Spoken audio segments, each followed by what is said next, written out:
Oval অফিসে Donald Trump ও জেলেনস্কির বাকবিতণ্ডার পর যুক্তরাষ্ট্র ও ইউরোপের সম্পর্কের চির আরও স্পষ্ট হয়েছে। ইউক্রেনে সব ধরনের সামরিক সহযোগিতা বন্ধের ঘোষণা দিয়েছে ট্রাম্প প্রশাসন।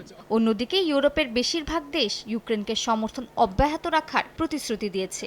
এ অবস্থায় প্রশ্ন উঠেছে, যুক্তরাষ্ট্র যদি সত্যি সত্যি ইউক্রেনের ওপর থেকে সমর্থন প্রত্যাহার করে নেয় এবং যুদ্ধ চলমান থাকে, তাহলে ইউরোপ কি পারবে কিয়েভকে রক্ষা করতে? কাতার ভিত্তিক গণমাধ্যম আল জাজিরা জানিয়েছে, ইউক্রেন প্রতি মাসে গড়ে 90,000 আর্টিলারি শেল ব্যবহার করছে, যেখানে ইউরোপের বর্তমান উৎপাদন ক্ষমতা মাত্র 30,000 থেকে 50,000। কিয়েভের সেনাবাহিনী ওয়াশিংটনের দেয়া অস্ত্র ও সামরিক সহায়তার উপর অনেক নির্ভরশীল।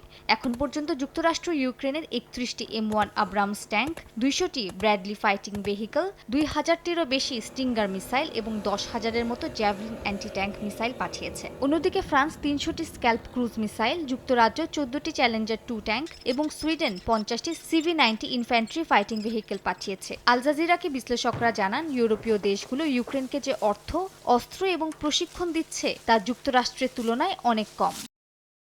এদিকে ইউরোপের প্রতিরক্ষা খাত এখনও সীমিত বলে জানিয়েছে বিবিসি। যুদ্ধে ইউক্রেনকে যুক্তরাষ্ট্র একাই 49% সামরিক সহায়তা দিয়ে আসছিল, আর ইউরোপের সব দেশ মিলে 51%। 2023 সালে ইউরোপের মোট প্রতিরক্ষা ব্যয় ছিল $384 বিলিয়ন, যেখানে যুক্তরাষ্ট্র এককভাবে $824 বিলিয়ন প্রতিরক্ষা ব্যয় রেখেছে।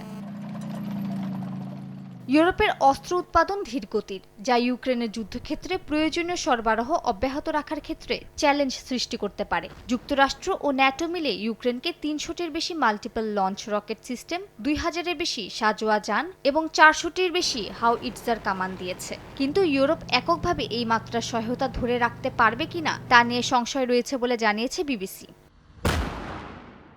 এ অবস্থায় ইউক্রেনের শান্তি ফেরানোর লক্ষ্যেও তৎপরতা শুরু করেছে ইউরোপ। গেল রোববার যুক্তরাজ্যে একটি সম্মেলনে যুদ্ধবন্ধে রাশিয়ার সঙ্গে সমঝোতার বিষয়ে একমত হয়েছেন ইউরোপের নেতারা। যুক্তরাষ্ট্রকে সঙ্গে নিয়ে এটি বাস্তবায়ন করতে চান তারা। এ বিষয়ে যদিও যুক্তরাষ্ট্রই নেতৃত্ব দিতে চায়।